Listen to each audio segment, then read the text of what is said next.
Robert, let's start with one I know that you're going to be happy to start with. Tyson Foods. They're being sued class action by their employees who say that Tyson was making them work in unsafe conditions in the early part of the pandemic.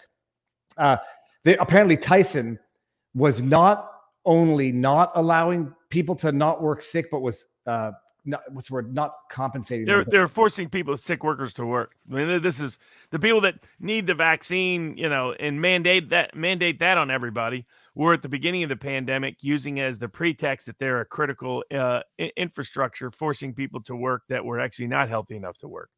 And so they filed suit over that set of COVID policies by Tyson. They filed suit in state court.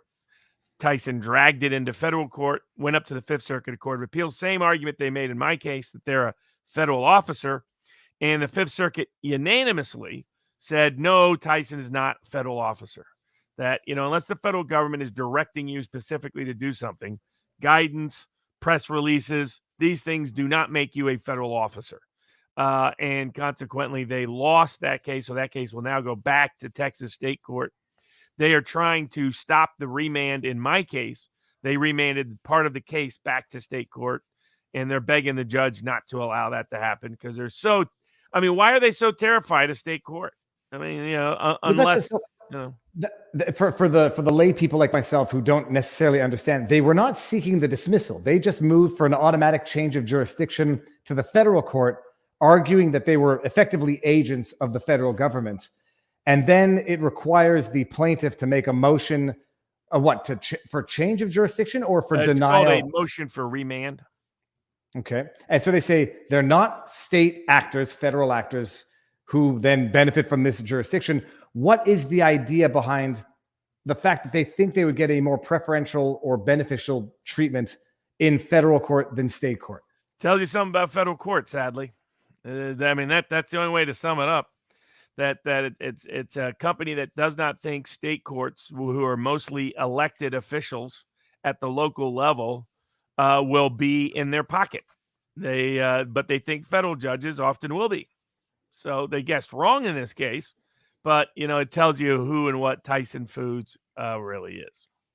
So it goes back to state court, and that's where it's going to be conducted by way of trial. As to whether or not Tyson is culpable for requiring employees to work while sick with COVID in the early stages, resulting in, apparently by the allegations of the suit, actual death. Then they turned around and solved the problem by mandating a vaccine that also caused death and disability. Well, it's fractal wrongness. The concept that no matter what they do, it turns out to be the wrongest and most detrimental decision. At what point does one assume it's either incompetence or malice? But yeah. The only thing in common is they screw their employees. That's the only thing in common with Tyson Foods. They screw their employees at ease. Now, what's interesting is Tyson Foods was a company years ago to transition to the Musk Twitter case.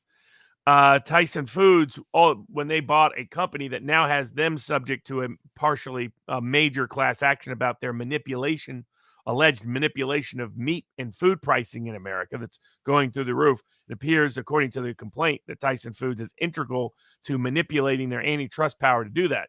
But years ago, they bought a company, tried to get out of it. Delaware court made them, made them buy it, made them go through with it, which is what Twitter is suing Elon Musk for.